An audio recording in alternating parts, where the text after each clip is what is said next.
Hey guys, back here again to do some more recording of my game collection. We left off last time with NES and SNES stuff. This time, well, if you can't tell by the side of the box here, it is Nintendo 64 time. But there's a little bit of a twist with the beginning part of this video. If you look closely, there's something different about all the names. If you can just see right here, they're all in Japanese. So I figured this is stuff that I own. I'm going to go ahead and start with the Japanese games that I've collected over the past couple recent years. I haven't had these for very long. Starting with one that, if you followed me on my channel, you should be familiar with this, and that is Japanese Legend of Zelda Ocarina of Time, which I try to adjust the camera so you can see the full box.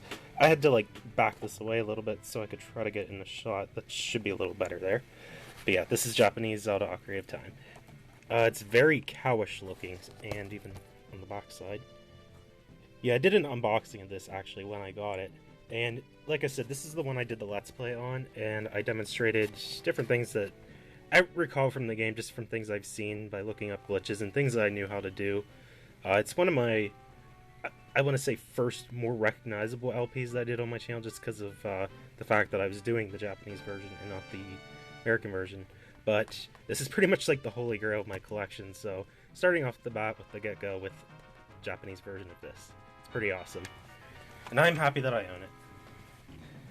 I'm going to have to put these aside so that it doesn't get too congested on my desk. That's a problem I have with my desk, unfortunately, is stuff is just a little cluttered on here. Even if I took all the plushies and things off, I still wouldn't really have that much room. But, second on the list, you can even see on the side here, it's pretty awesome how it has all the different races there, like the characters. Just thought that was pretty cool. If you couldn't tell by the logo and everything, this is the Japanese version of Majora's Mask. And if you open it up inside, it even says it comes with the expansion pack. I'll go ahead and open it up quick to show you guys. Okay, so I went ahead and opened the contents. The first thing, obviously, is the expansion pack itself.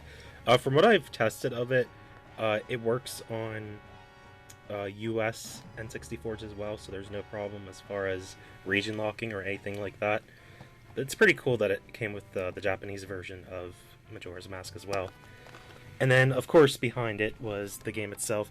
I don't know for sure if this is exclusive or not, but this was the box art that I got when I ordered the Japanese version. Apparently, the inside can also be the same as what the outside cover was. I don't know what's up with that. I do know, however, that the Japanese version got two versions of the game. I don't know if the US versions or PAL versions did, but Japanese did. This happens to be the 1.0 version, so I don't know if this is exclusive also to the box art itself or to just the cards, or how that works exactly. But, as I said, this was the box art that I got for the game. So it's pretty cool. Eventually, I'll probably get into this game someday as far as doing a Let's Play / video series on it. Whatever I decide to do. Okay, next we have something that I've already done a Let's Try on. This is, if you can see by the name here at the bottom, Pocket Monster Stadium, or in America it's called Pokemon. Pretty much anywhere outside of Japan.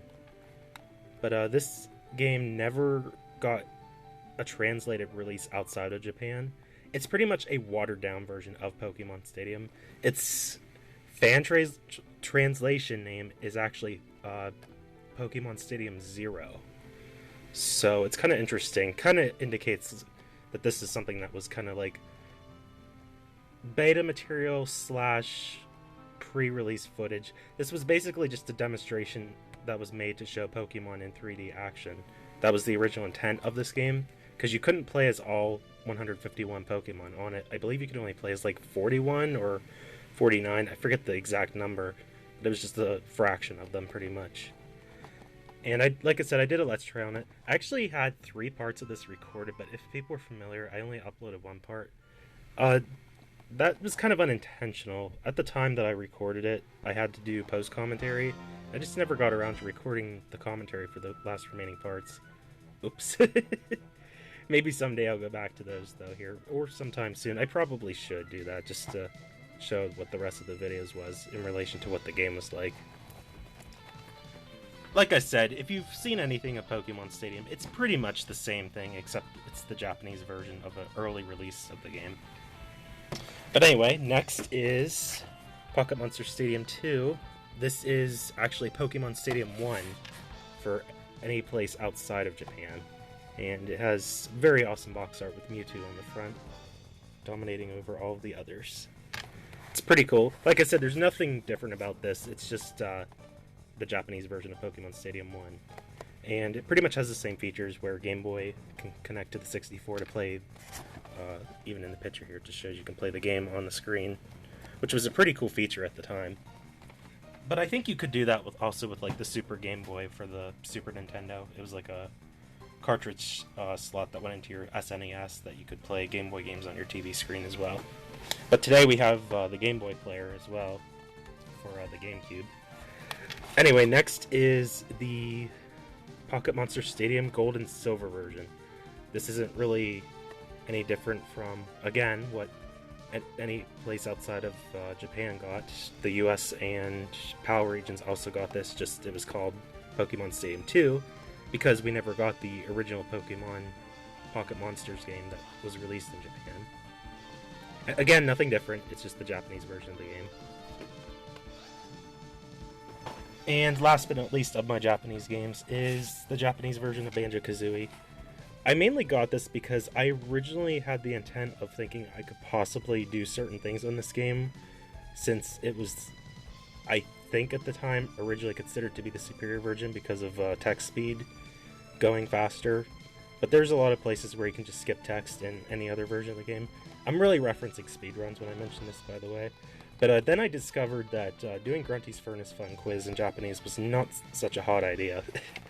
But nonetheless, it was a cheap buy, so it's not like I spent a lot of money on it, but this really isn't superior compared to the US release, so kind of bummed to find out about that, but oh well, it's still in the collection. It's really nice, different box art and everything.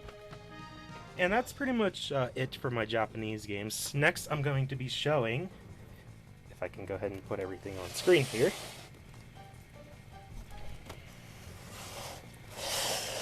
quite a few piles of stuff to go through. There's more. And huzzah. With that done, I should probably put some of these aside, actually. Yeah, I have this many N64 games. Some of these are more recent that I got over the past couple years, but for the most part, at least half or so of them I've had since I was a kid, so pretty much what you see is what my original collection was, aside from maybe, I want to say maybe 15 or 20 games, something like that I might have got recently. Because some things I got just from yard sales and stuff that I went to as I got older. But let's go ahead and get started. There's a lot to cover here. We're going to start with this stack first. Again, let me go ahead and just put some of this over to the side, because it's kind of going to block the view of the camera, so it'd be better if you guys could actually see what I'm going to be showing. Yeah, let's go ahead and start. I think we'll go ahead and use this first stack here. We have Chameleon Twist. From what I played, it's a pretty fun game. I don't really have too much to say about it. This feels like, I don't know, a blend between first party and third party, if that makes any sense, but it has that first party feel to it in terms of being a good game. It's really hard to explain. It is fun now, and it's a pretty well sought after game today. I think it has some value if I'm not mistaken, but I could be wrong. Next is Tony Hawk's Pro Skater. I played this pretty much since I was a kid. This isn't the cart that I had as a kid. I actually played the game on my cousin's N64 the most part, until I actually eventually got my own. The only sad thing about the first Tony Hawk's Pro Skater game is that you can beat it in literally under an hour. Once you learn how the tricks and stuff work, you can pretty much just breeze through the game pretty fast. It's still fun now. I do recommend it. Just keep in mind that if you're quick to understanding the controls, it could be easy to beat in just under an hour, which is what it was for me. Here we have Quest 64. I've never really played it, but this is pretty much one of two known RPGs for the N64. The weird thing about the N64 is that it's not known for having any like hardly any RPG games, and this is pretty much one of those too. I have the other one in the stack, which we'll eventually get to show. But yeah, this apparently is pretty good. I just haven't really played it, so I can't give much opinion on it. It looks fun, but again, not much to say on it. Beetle Venture Racing. This is a really fun racing game. I do love this a lot. I've even seen like speedruns of this. It's really fun to play though, and it's pretty cheap to get nowadays. I think it's a pretty common game because it's sold decently from what I'm aware of. But yeah, it's a lot of fun to play. And here we have Wave Race 64. I just got this recently. I haven't really played too much of it, but apparently this is one of those games that requires the controller pack, which I can go ahead and show quick. Hold on a second. I am back. This is the controller pack, excuse me, that was required for, I don't know why, but so many games for the N64 just did not have cartridge saving memory access. I do not know why. You had to save your data on this controller pack that would be hooked into your N64 controller. It was really bizarre. I really wasn't a fan of it, and it just, to me, seemed like laziness on some developers' part to not just have the data save right onto the cartridge. Because, I mean, look at Super Mario 64 or Ocarina of Time. There's no problem with them saving data. So I don't know, it just seemed weird to me. But yeah, this is one of those games that uses it just to save like time trial ghost records and things like that, I believe. The same was with pretty much any sports or racing game. It seems like that was the main category of games that required it. Here we have Scooby-Doo Classic Creep Capers. This is just a pretty easy game. It's mainly a point-and-click adventure, kind of shovelware, but it wasn't too bad as a kid. But today, it's meh. It's not really the best game. Like I said, just point-and-click adventure. Those are just kind of like kid interactive games. Okay, here we have Rayman 2: The Great Escape. I've never beat this. From what I played of it, it is fun now, and there's a whole series. I've even got Rayman Legends recently for Steam, so I probably should go back to the older games first and play through them. But to my knowledge, these are pretty good games. I just, unfortunately, don't have much to say because I've never completed it. Here we have A Bug's Life. From what I remember, this game was kind of like one of the worst disasters I think I played on my N64. Oh my god, the graphics. They're very jaggy looking. And I don't know if that's just because I played it on an HD TV or what it was, but like, I swear I was about to get motion sick from playing this game. It was just that bad. Okay, so that was the first stack. Here we have the second one. Let's go ahead and get started here. Here is 1080 Snowboarding. This is pretty fun. This is officially from Nintendo, as you can see just by the logo there even. It's definitely a lot of fun. I do recommend getting this. I don't think I'm as big of a fan as this one as I am the GameCube one, though, which was 1080 Avalanche. That's just opinions, and probably just because of the updated graphics, too. Nonetheless, this was still a fun game.